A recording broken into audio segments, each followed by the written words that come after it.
Friends, ಈ ಒಂದು ವಿಡಿಯೋದಲ್ಲಿ ನಾನು ನಿಮಗೆ ಏನು ತಿಳಿಸ್ಕೊಡ್ತಾ ಇದ್ದೀನಪ್ಪ ಅಂತಂದರೆ ಹಿಂಗಾರು ಬೆಳೆಯ ವಿಮೆಯ ಬಗ್ಗೆ ಮಾಹಿತಿನ ತಿಳಿಸ್ಕೊಡ್ತಾ ಇದ್ದೀನಿ. ಹಾಗಾದರೆ ಹಿಂಗಾರು ಬೆಳೆಯ ವಿಮೆಯನ್ನು ಮಾಡುವುದು ಹೇಗೆ, ಯಾವ ಬೆಳೆಗೆ ಎಷ್ಟು ವಿಮೆಯನ್ನು ಕೊಡ್ತಾರೆ, ನಿಮ್ಮ ಒಂದು ಪಾಲು ಎಷ್ಟು ತುಂಬಬೇಕಾಗತ್ತೆ, ಮತ್ತು ರಾಜ್ಯ ಸರ್ಕಾರದ ಕೇಂದ್ರ ಸರ್ಕಾರದ ಪಾಲು ಎಷ್ಟಿರುತ್ತೆ, ಯಾವ ಬೆಳೆಗೆ ಎಷ್ಟು ಒಂದು ಕ್ರಾಪ್ ಇನ್ಶೂರೆನ್ಸ್ ಅಥವಾ ಬೆಳೆ ವಿಮೆ ಇರುತ್ತೆ ಅದನ್ನು ಕಂಡುಹಿಡಿಯೋದು ಹೇಗೆ, ಅದರ ಜೊತೆಗೆ ಅಪ್ಲಿಕೇಶನನ್ನು ಹಾಕೋದು ಹೇಗೆ ಅಂತ ಮಾಹಿತಿನ ಈ ಒಂದು ವಿಡಿಯೋದಲ್ಲಿ ತಿಳಿಸ್ಕೊಡ್ತಾ ಇದ್ದೀನಿ. ಸೊ ಹಾಗಾದರೆ ಬನ್ನಿ ವಿಡಿಯೋನ ಶುರು ಮಾಡೋಣ. ವಿಡಿಯೋನ ಶುರು ಮಾಡೋಕ್ಕಿಂತ ಮುಂಚೆ ತಾವಿನ್ನೂ ನಮ್ಮ ಚಾನಲ್ನ ಸಬ್ಸ್ಕ್ರೈಬ್ ಮಾಡ್ಕೊತಿಲ್ಲಪ್ಪ ಅಂತಂದರೆ ಕೆಳಗಡೆ ವೈಟ್ ಕಲರ್ ಬಟನಲ್ಲಿ ಸಬ್ಸ್ಕ್ರೈಬ್ ಅಂತ ಇರುತ್ತೆ, ಅದರ ಮೇಲೆ ಕ್ಲಿಕ್ ಮಾಡಿ. ಹಾಗೆ ಅಲ್ಲೊಂದು ಬೆಲ್ ಬಟನ್ ಕೂಡ ಓಪನ್ ಆಗುತ್ತೆ, ಅದರ ಮೇಲೂ ಕೂಡ ಕ್ಲಿಕ್ ಮಾಡಿ. ಅಲ್ಲಿ ಮೊದಲಿಗೆ ಆಲ್ ಅನ್ನೋ ಒಂದು ಆಪ್ಷನನ್ನು ಸೆಲೆಕ್ಟ್ ಮಾಡ್ಕೊಳ್ಳಿ ಫ್ರೆಂಡ್ಸ್. ಹಾಗಾದರೆ ಬನ್ನಿ ವಿಡಿಯೋನ ಶುರು ಮಾಡೋಣ.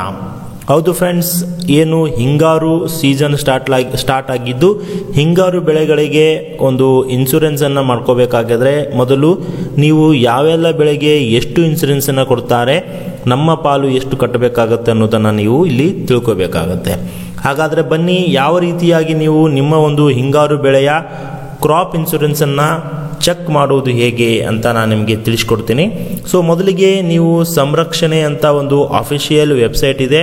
ಈ ಒಂದು ಕ್ರಾಪ್ ಇನ್ಶೂರೆನ್ಸಿನ ಒಂದು ಆನ್ಲೈನ್ ಫೆಸಿಲಿಟಿ ಕೊಡುವಂಥ ಇದು ವೆಬ್ಸೈಟ್ ಆಗಿದ್ದು, ಇದಕ್ಕೆ ನೀವು ಮೊದಲು ಓಪನನ್ನು ಮಾಡ್ಕೋಬೇಕಾಗತ್ತೆ. ಸೊ ಇದನ್ನು ಓಪನ್ ಮಾಡ್ಕೊಂಡಾದ್ಮೇಲೆ ನಿಮಗೆ ಈ ರೀತಿಯಾಗಿ ಒಂದು ಇಂಟರ್ಫೇಸ್ ಓಪನ್ ಆಗುತ್ತೆ.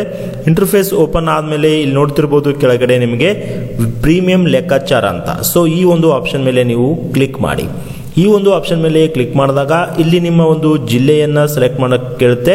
ನೀವು ಯಾವ ಜಿಲ್ಲೆದವರು ಆ ಜಿಲ್ಲೆಯನ್ನು ಸೆಲೆಕ್ಟ್ ಮಾಡ್ಕೊಳ್ಳಿ. ಅದಾದಮೇಲೆ ಇಲ್ಲಿ ನಿಮ್ಮ ಒಂದು ತಾಲೂಕನ್ನು ಸೆಲೆಕ್ಟ್ ಮಾಡ್ಕೊಳ್ಳಿ.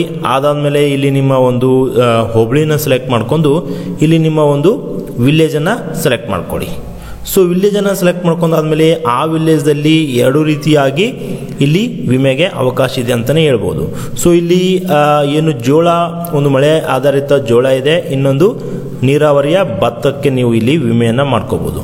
ಸೊ ನೀವೇನಾದರೂ ಜೋಳಕ್ಕೆ ನೀವು ಮಾಡ್ಕೋತಿದ್ರೆ, ನಾನು ಈಗ 2 ಎಕರೆ 20 ಗುಂಟೆಗೆ ನಾನು ನೋಡ್ತಾ ಇದ್ದೀನಪ್ಪ ಅಂತಂದರೆ 2 ಎಕರೆ 20 ಗುಂಟದ್ದು ನಾನು ಪ್ರೀಮಿಯಮನ್ನು ಚೆಕ್ ಮಾಡ್ತಾ ಇದ್ದೀನಿ.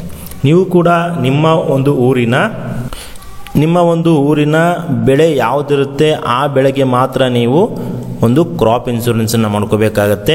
ಆ ಬೆಳೆಯನ್ನು ಸೆಲೆಕ್ಟ್ ಮಾಡ್ಕೊಂಡು ಇಲ್ಲಿ ನೀವು ಕೆಳಗಡೆ ನೋಡ್ತಾ ಇರ್ಬೋದು 2 ಎಕರೆ 20 ಗುಂಟೆಗೆ ನಮಗೆ ವಿಮೆ ಮೊತ್ತ 34,000 ರೂಪಾಯಿ ನಮಗೆ ಕ್ರಾಪ್ ಇನ್ಶೂರೆನ್ಸ್ ಅಪ್ಲಿಕೇಬಲ್ ಆಗುತ್ತೆ.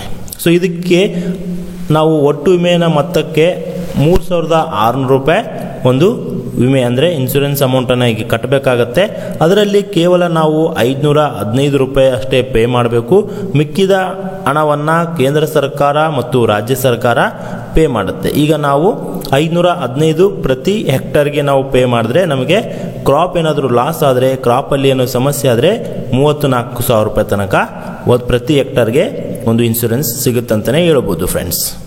ಅದೇ ರೀತಿಯಾಗಿ ನಿಮ್ಮದು ಬೇರೆ ಹೋಬಳಿ, ಬೇರೆ ತಾಲೂಕು, ಬೇರೆ ಡಿಸ್ಟಿಕ್ ಇದ್ದರೆ ನೀವು ಇಲ್ಲಿ ಹೋಗಿ ಸೆಲೆಕ್ಟ್ ಮಾಡ್ಕೊಂಡು ತಿಳ್ಕೊಬೋದು. ಫಾರ್ ಎಕ್ಸಾಂಪಲ್ ಈಗ ನಾವು ಯಾದಗಿರಿ ತಾಲೂಕಿನ ಕೆಂಬಾವಿ ಗ್ರಾಮದಲ್ಲಿ ನಾವು ನೋಡ್ತಾ ಇದ್ದರೆ ಇಲ್ಲಿ ಕೂಡ ಅಲ್ಲಲ್ಲಿ ಬೇರೆ ಬೇರೆ ಬೆಳೆ ಬರುತ್ತೆ. ಸೊ ಅದೇ ರೀತಿಯಾಗಿ ನಿಮ್ಮ ಒಂದು ಗ್ರಾಮದ ಬೆಳೆ ಅಥವಾ ನಿಮ್ಮ ಒಂದು ಗ್ರಾಮದ ಒಂದು ಇನ್ಶೂರೆನ್ಸನ್ನು ನೋಡ್ಬೋದು. ಇಲ್ಲಿ ಜೋಳ ಮತ್ತು ಕಡಲೆ ಇದೆ. ಸೊ ನಾವೇನಾದರೂ ಕಡಲೆ ಹಾಕ್ತಾ ಇದ್ದೀವಿ ಅಂದರೆ ಅದರ ಪ್ರೀಮಿಯಂ ಕೂಡ ಕ್ಯಾಲ್ಕುಲೇಟ್ ಮಾಡ್ಬೋದು. ಇಲ್ಲಿ 29,000 ರೂಪಾಯಿ ಪ್ರೀಮಿಯಂ ಅಂದರೆ ವಿಮೆ ಮೊತ್ತ ಇರುತ್ತೆ. ನಮಗೆ ಬರೀ 439 ರೂಪಾಯಿ 2.5 ಎಕರೆಗೆ ನಾವು ಕಟ್ಟಬೇಕಾಗತ್ತೆ. ಸೊ ಈ ರೀತಿಯಾಗಿ ಚೆಕ್ ಮಾಡ್ಬೋದು. ಹಾಗಾದರೆ ಅರ್ಜಿಯನ್ನು ಸಲ್ಲಿಸುವುದು ಹೇಗೆ?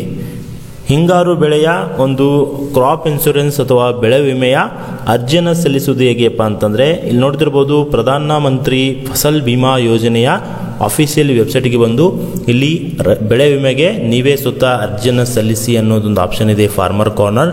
ಇಲ್ಲಿ ಬಂದು ನೀವು ಅರ್ಜಿಯನ್ನು ಸಲ್ಲಿಸ್ಬೋದು. ಸೊ ಇಲ್ಲಿ ಒಂದಿಷ್ಟು ಡೀಟೇಲ್ಸ್ ಕೇಳುತ್ತೆ, ಆ ಡೀಟೇಲ್ಸನ್ನು ಹಾಕಿ ನೀವು ಅರ್ಜಿ ಸಲ್ಲಿಸ್ಬೋದು. ಅಥವಾ ನಿಮಗೆ ಇದು ಆಗ್ತಾ ಇಲ್ಲಪ್ಪ ಅಂತಂದರೆ ನಿಮ್ಮ ಹತ್ತಿರದ CSC ಸೆಂಟರ್ಸ್ ಇರ್ತವೆ ಅಥವಾ ಗ್ರಾಮ ಒನ್ ಕೇಂದ್ರಗಳಿರ್ತವೆ, ಅಲ್ಲಿ ಹೋಗಿ ನೀವು ಒಂದು ಅರ್ಜಿಯನ್ನು ಹಾಕಬೇಕಾಗತ್ತೆ.